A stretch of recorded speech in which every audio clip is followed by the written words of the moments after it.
Olá, você está no canal Amador, vamos aqui falar de mais uma leitura feita, que se trata de mais um livro do Jorge Amado, que eu leio, Dona Flor e Seus Dois Maridos. Eu li aqui no tablet, porque eu não tenho livro físico, e esse livro foi lido em conjunto no grupo Lendo Literatura Brasileira, né, criado pelo Álvaro. Eu vou deixar o perfil dele lá do Instagram, lá no box de informação.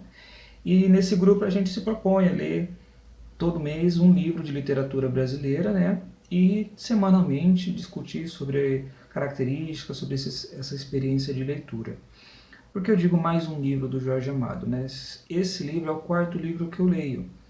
E claro que eu vou ler outros mais também, mas desses quatro que eu li de certa forma em ordem cronológica, né?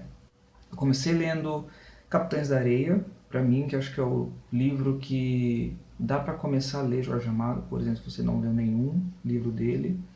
Dá para começar por Capitães da Areia, porque é uma história muito bonita, é um dos livros que também é mais pedidos dentro das listas de vestibular.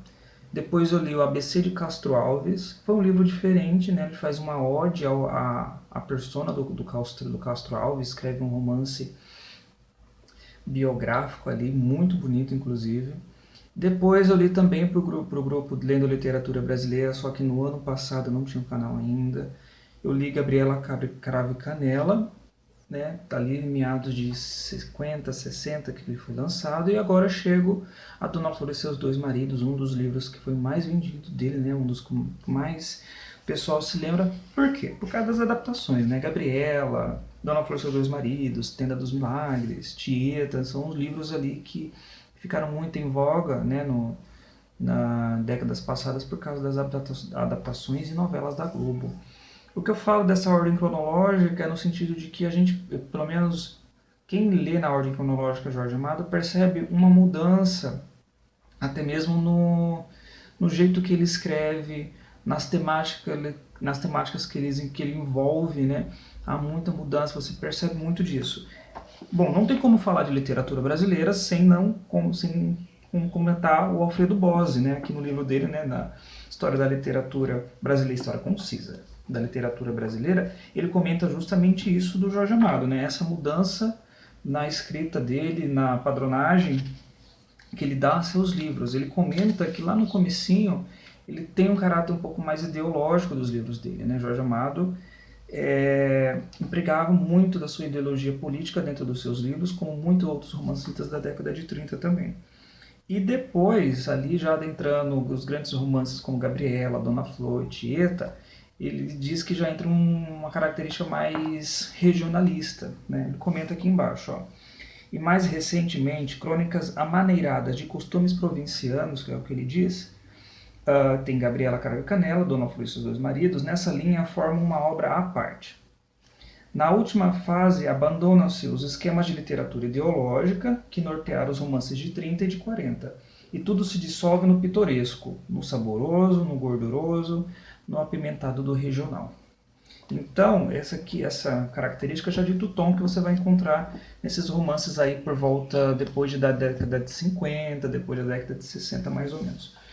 Dona Flor e Dois Maridos foi escrito em 66, aliás, publicado em 66. E, como o título diz, vai contar a história de quem? Dona Flor. Dona Flor é essa mulher recatada, né? Essa mulher cheia de moral, cheia de virtudes, e que tem esses dois maridos. É um título meio estranho, eu me soou estranho quando eu não conhecia a obra, não assisti nenhum filme ainda desse livro, sobre esse livro, adaptado do livro, na verdade. Então era um título meio esquisito, né? Porque como assim seus dois maridos? Aí, conforme você vai lendo a história, você vai percebendo o porquê desses dois maridos. Logo no comecinho, a gente já conhece o primeiro marido dela, chamado Vadinho, né? E Vadinho, não confunda com vagabundinho. Poderia até confundir, né? Vadinho é aquele homem boêmio, é aquele homem dado à jogatina, aquele homem, vamos dizer assim, cafajeste mesmo, sabe? Cafajeste. E que logo no comecinho, não é spoiler, ele morre. E ele morre no quê? Numa coisa mais característica para uma pessoa boêmia do que estar dentro, inserido no Carnaval de Salvador, Ele tem ali uma morte súbita no carnaval ali da cidadezinha, se eu não me engano, Itaparica. Depois eu vou corrigir essa parte, vou colocar lá no box de informação. E ele tem esse mal súbito e acaba morrendo, né? Ele está vestido de mulher, está no carnaval, festejando, quando de repente morre. Então essa primeira parte do livro, a gente vai ter justamente a notícia da morte de Vadinho chegando até Dona Flor. Dona Flor é essa mulher recatada, como eu disse, ela leva a vida também com sua escola de culinária, que é um detalhe que é muito interessante nesse livro, que o Jorge Amado, como diz o Alfredo Bose, né, ele vai trazer muitos detalhes regionalistas ali da região da Bahia, e um detalhe bem evidente desse livro é a culinária. Um dos evidentes, aliás, é a culinária. Enfim, a notícia de Vadinho chega e nessa primeira parte a gente tem a apresentação do casal, porque a gente meio que está em média res ali, a gente já chega na história com a morte de Vadinho. Então a gente não sabe como eles se conheceram, não sabe quem é Vadinho, não sabe qual é a índole da Flor, não sabe quem são as pessoas que rodam aquele meio. Então nessa primeira parte é essa apresentação. A gente vai conhecer de onde veio Dona Flor, a gente vai conhecer a sua mãe, que é uma mãe muito peculiar, que é uma mãe meio nonsense mesmo. A gente vai conhecer Vadinho, como esses dois tinha a relação um para com o outro, como era a dinâmica entre eles. É uma coisa bem, vamos dizer assim, bem macho escroto da parte de Vadinho, né?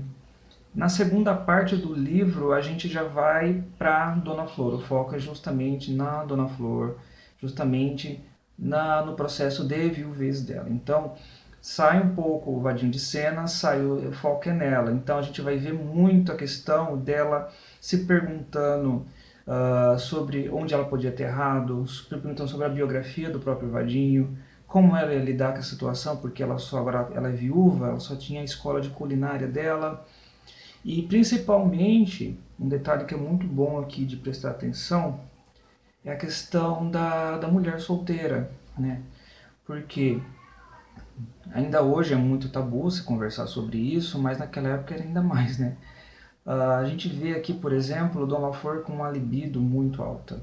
A gente vê Dona Flor preocupada, por exemplo, ela está viúva, mas mesmo assim ela sente a atração, ela sente o desejo, ela tem aquela libido efervescente dela e ela se sente preocupada porque a gente está numa sociedade do sistema patriarcal, sistema muito moralista, em que o sexo e a mulher são dois assuntos muito restritos, em que o comportamento sexual da mulher é visto de uma maneira diferente. Se a mulher tem o mesmo comportamento, se ela tem, por exemplo, se ela tem o mesmo comportamento que o Vadinho tem sexualmente, socialmente, ela vai ser lida de uma maneira diferente do Vadinho. Então ela se preocupa demais com essa questão. E nessa segunda parte em que ela está ali digerindo o processo de viuvez dela, ela vai se deparando com esses dilemas, ela vai ali tendo um processo meio catártico em que ela vai pensar sobre isso e inevitavelmente ela cede, parece que ela cede um pouquinho a esse sistema de valores patriarcal. Bom, aí na terceira parte a gente já entra no segundo marido dela, né, que é o Teodoro, aquele farmacêutico, que é assim, completamente o contrário do Vadinho, né? Se Vadinho é dado à vida boêmia, à jogatina, o Teodoro é completamente contrário. Ele é mais recluso, ele é mais introvertido, ele é bem mais conservador no sentido literal da palavra mesmo, e vai mostrar um outro mundo para Dona Flor, um outro mundo, um outro sentido, vai demonstrar um outro relacionamento. A gente vai ver ela lidando com alguns percalços ali, em que ela estava justamente acostumada a um tipo de relação, um tipo de dinâmica com o Vadinho, e com o Teodoro isso vai ser de maneira diferente. A parte mais interessante é isso, é ela digerindo como agora ela vai ter que lidar com esse relacionamento novo com o Teodoro. E esse também é um detalhe muito importante, é um detalhe bem legal de se notar, é como Dona Flor é flexível no sentido de que como ela se molda ao homem com quem ela está, né? Sim, com o Vadinho, ela vivia aquele perrengue todo, daquele homem boêmio, daquele homem que saía, voltava às horas da noite, aquele homem que tinha uma libido muito alta, que não deixava ela em paz. Agora ela tem o Teodoro um pouco mais conservador, um pouco mais moralista, patriarcal acima de tudo. Então a gente vai vendo como Dona Flor ela vai se moldando a esses homens, essas dinâmicas de relacionamento e de certa forma até um pouco uns detalhes ali, ela vai se ausentar dela mesma em prol da relação. Parece que ela se ausenta dela mesma em prol da relação, né? Ela vai bater o pé em certos pontos ali para com Teodoro, falar, não, isso aqui é meu, isso aqui não vai ser mudado, mas para outros pontos parece que ela cede em prol da relação, né? Ela se doa, porque ela se molda muito fácil esse tipo aos dois maridos, né?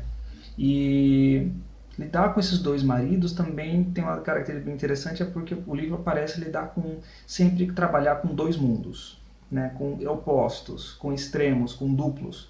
Porque se você for ver, Dona Flor e seus dois maridos, então, ou seja, o Vadinho é boêmio, Teodoro é conservador, né? Um tem uma libido muito alta, o outro é mais regrado. Tem dias, horas, momentos para fazer sexo, tem horas, tem momentos, tem até a questão da dinâmica, né, sexual é diferente com o Teodoro, diferentemente de Vadinho, a linguagem é diferente. Então ele carrega muito essa questão dos duplos, né, por exemplo.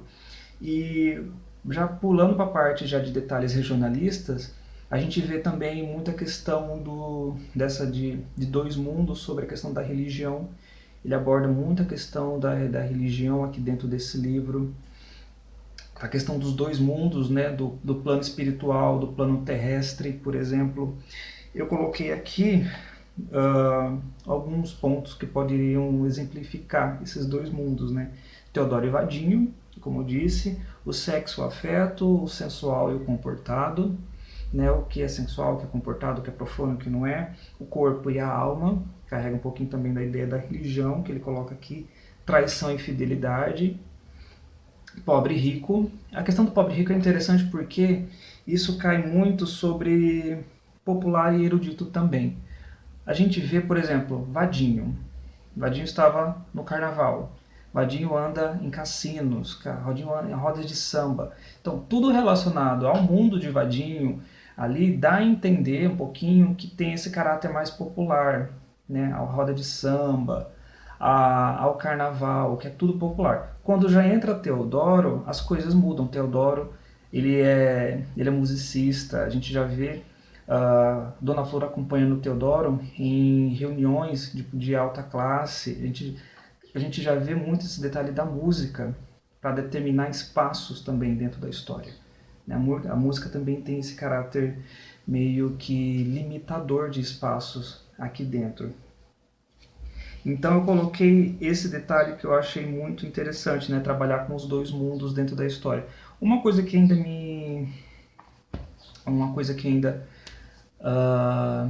eu sei que é característico da época, mas é a representação étnica das coisas também é muito recorrente, não só em Jorge Amado, né? Por exemplo, a gente vê sempre o branco não racializado aqui dentro desse livro.